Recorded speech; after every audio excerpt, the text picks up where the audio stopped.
Hi, everybody, from the Washington Times. I'm Tim Constantine, and as always, joining us for America, it's Dave Bozell. Thanks, Dave. Tim. How are you, sir? Good. How are you doing? Good, great. We were a little critical of the Republicans in the House of Representatives and the way they have conducted themselves this past year. But in the presidential race, Donald Trump has a real challenge here. He is not allowed to talk about his court cases. He is not really allowed to go campaign because in the criminal cases, he has to show up to court every day. Yeah. So you can't be bouncing around the country too much anyway while you're trying to show up in the courtroom every day in New York. How well do you think he and his campaign are handling the restrictions that have been put upon? I got to give the president a ton of credit for staying in the race just from the outset. To know that particularly the case in front of Judge Cannon, the documents case, was full of holes, and watch a ton of conservative intelligentsia say that was the best case of them all, and that case seems to have fallen apart. If you look at some of the unredacted documents, to know that perhaps the National Archives sent you boxes of documents to Mar-a-Lago that you didn't ask for, and then the feds show up the next day and for some reason that's an excuse to rummage through your wife's underwear drawer. I give the president a ton of credit for staying in the race from the get-go. Look, his hands are tied. His schedule is tied up. He's expressed that publicly and privately. He's ticked off that he can't go out and campaign more. He has every right to be ticked off. The campaign, if I could give some criticism to the campaign, I'd like to see more nationwide surrogates for the president. I think there should be a state surrogate campaign, almost a mini campaign across the country. During the primary season, there was no really strong challenger. People expected a certain level out of DeSantis, didn't get there. Nikki Haley, when she was the only one left, still didn't get there. Who are the strongest surrogates for the president? It's a good question. There's not a ton. I mean, if you become a strong surrogate, you almost become vice presidential fodder. I mean, Vivek has kind of quieted down in the last month and a half. He's settled into his own podcast. People end up, if you're a surrogate, you end up sort of doing your own show. And because the money's good and the freedom to do your own program, and so there's not a lot of who could CNN call to be a guest as a representative of the Trump campaign to discuss the day's events of the trial.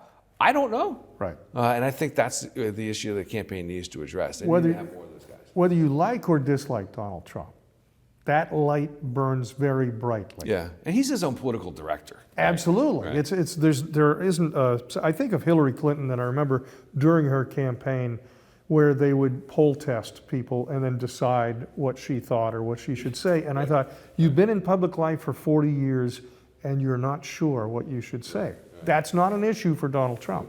But the problem is with surrogates, no one shines that brightly. No one has that spontaneity. And again, whether you like him or dislike him, you're riveted to the screen. I think if I were the campaign, I would tap into some of the congressional talent because these guys know how to use social media tools. They're Byron Donalds, Chip Roy. I know Chip endorsed Ron DeSantis, but he'll endorse the nominee shortly. These guys are experienced in front of the camera. They can speak to the President Trump's priorities because they're going to be asked to enact them. If they want to retain the majority. In fact, I would really encourage Mike Johnson and the team to link arms with Donald Trump and say, if you elect us together, this is exactly what's going to happen, A, B, and C. And if you have to take some messaging votes along the way this summer, go ahead and do that to show a seriousness of purpose.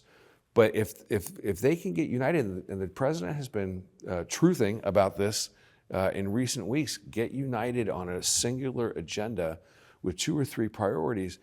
If Mike can corral his team and the president can corral his campaign to barnstorm the country with those priorities, I think that's a winning ticket. Final question.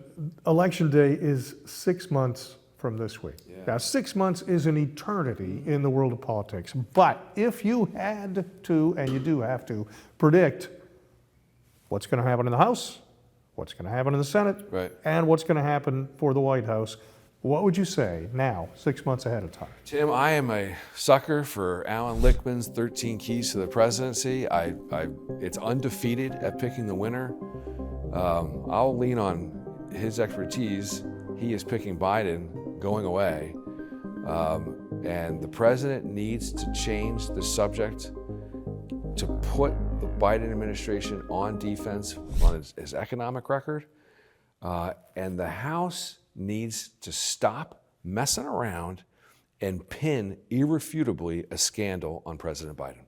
They do that, Trump can win. I think it's concerning that I mentioned earlier that 70% of Democrats don't think Biden's there, and yet he is still polling ahead or even with Trump. Right. You know, in the next 6 months, the American media will beat the heck out of Trump day in and day out.